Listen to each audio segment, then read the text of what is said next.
నిత్య జీవం పొందాలంటే మనం ఏం చేయాలంటే యేసయ్యను వెంబడించాలి. ఎందుకంటే ఆయన చక్కగా నిత్య జీవం గురించి ఆ ఒక మరణంనే ఆ మరణపు ముళ్ళును వేచి మరణం నుంచే మృత్యుంజయుడైన యేసయ్య అంత మంచి ఒక వాక్యం ఏమంటున్నారంటే యోహాను రాసిన సువార్త 3:16 అందరు తెలిసిన విషయాలే. 3:16 ఏమంటా ఉంటున్నాడు? ఈ యొక్క లోకం ఎంతగానో ప్రేమించి విశ్వాసము ఉంచువాడు నశింపక ఏమవుతుందండి? Very simple. ఎంత చక్కగా ఉంది చూడండి. ఆయన ఆత్మ ఎక్కడ ఉంటుందో అక్కడ మనకు స్వాతంత్రం ఉంటుంది. నిజంగా మనం అందరము పాపము యథార్థంగా ఒప్పుకోవాలంటే అందరం పాపం చేశాము. అయితే పాప విమోచన ఎలా ఉండాలంటే సింపుల్ గా మన నోటి నుంచి ఆయనను ఒప్పుకోవాలి. దేవా నేను ఒక పాపిని రాజాన్ని ఒప్పుకున్నట్లయితే మనము ఒక పాపపు జీతం ఏముంటున్నది? మరణం నుంచి యేసయ్యనే ఈ యొక్క లోకానికి వచ్చింటున్నాడు. మనకు ఆ ఒక నిత్య జీవము దొరకాలంటే మనం ఏం చేయాలి? యేసయ్యను మన ఒక స్వంత రక్షకునిగా అంగీకరించాలి.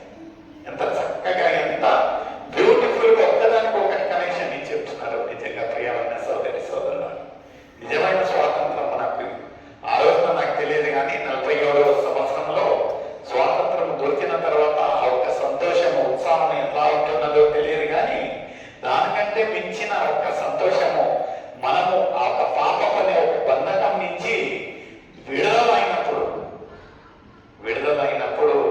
పొందే ఒక సంతోషమే విలువ లేని ఒక సంతోషం. విలువ పెట్టలేము ఆ ఒక సంతోషాన్ని. నిజంగా ప్రియమైన సోదరి సోదరులు, వెరీ సింపుల్ గా దేవుడు ఏమంటా ఉంటున్నాడంటే యథార్థంగా మన ఒక విరిగి నలిగిన హృదయాన్ని దేవుడికి సమర్పించి ఆయనను మన ఒక సొంత రక్షకుడిగా అంగీకరించాలి. Very simple step. అప్పుడు నిజంగా ఆ యొక్క స్వాతంత్రం ఏంది? ఆత్మీయంగా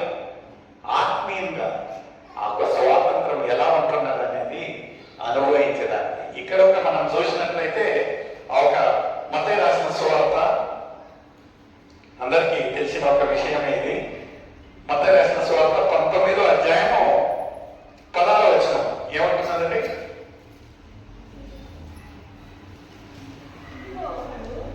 ఇదిగో ఒకడు బోధకుడా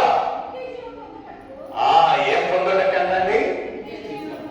ఒక ఆయన వచ్చి ఆ బోధకుడు కాడ ఏమంటా ఉంటున్నాడంటే, బోధకుడా నిత్య జీవము పొందుటకు నేను ఏమి చేయాలి? మనల్ని మనము ఒక్కసారి ఈ యొక్క జీవన మర్మాన్ని దేవుడు ఎందుకు మనల్ని సృష్టించుంటున్నాడు అనే ఒక నిజాన్ని మనం తెలుసుకున్న తర్వాత we start preparing ourselves. మనకు జీవితాలను సిద్ధపాటు చేసుకొని అప్పుడు మొట్టమొదటి ప్రశ్న ఏముంటున్నదంటే దేవుని అడుగుతాము, దేవా నేను నిత్య జీవాన్ని పొందాలంటే నేను ఏం చేయాలి? ఆ రోజు ఆయన అడిగాడు, ఈరోజు మనం అడుగుతా ఉంటున్నాము. అడిగినట్లయితే యేసయ్య సింపుల్ గా ఒక ఆన్సర్ చెప్తాడు. ముందు సర్వమా 17వ వచనం. అందుకు ఆయన అమ్మా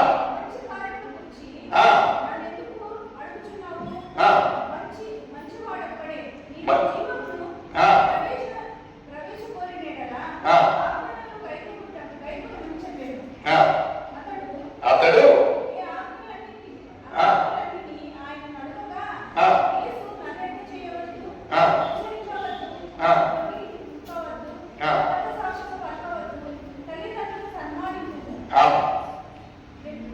అయితే అతను ఏమని చెప్పాడు? నైనా నేను పుట్టుక క్రైస్తవుని, ఎన్నిటను నేను క్రమంగా ఆచరిస్తూ ఉంటున్నాను. నేను ఎలా నిత్య జీవం పొందాలను నువ్వు చెప్పు నైనా. ఎందుకంటే ఆయనకు ఒక తెలుసు యేసయ్య పలికిన మాట ఏమైంటున్నది? యోహాను రాసిన సువార్త 14:6 ఏమంటున్నదండి? నేనే మార్గమును సత్యమును జీవమును.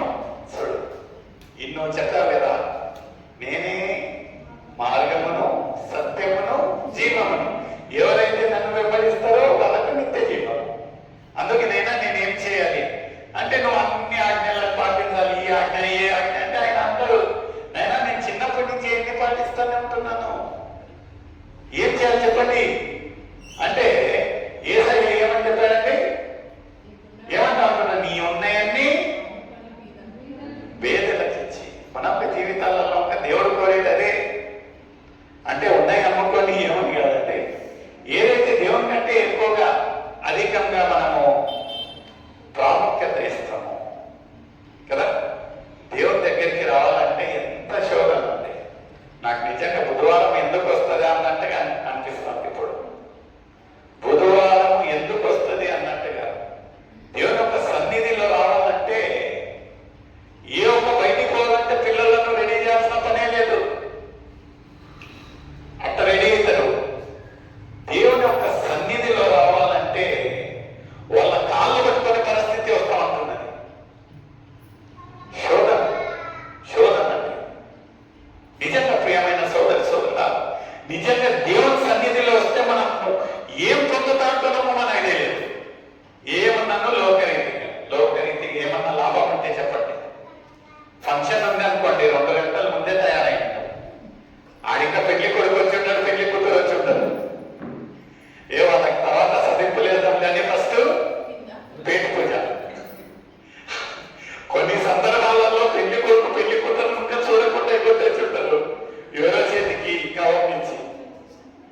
నేను చాలా సంవత్సరాలు చేశాను, ఎందుకంటే డ్యూటీకి టైం అయింది, నేను ఇచ్చేసాను. అయితే ఇక్కడ విచారించాల్సిన పని ఏముంటున్నదంటే, ఎందుకంటే ఆ ఒక నిర్లక్ష్యం. ఎందుకు ఆ నిర్లక్ష్యం? మనం అక్కడికి పైకి వెళ్ళిన తర్వాత దేవుడు ఏమడిగాడండి? నువ్వు ఎంత గొప్పగా ఇంట్లో వంట చేశావు, ఎంత గొప్పగా నువ్వు పని చేశావు, ప్రజలను పంపించావు అనేది దేవుడు అడిగాడు. దేవుడు అడిగేస్తూ ఉంటే ఆయన ఒక ప్రశ్న ఏమంటున్నదంటే, నీవు నా కొరకే ఏం చేశావు?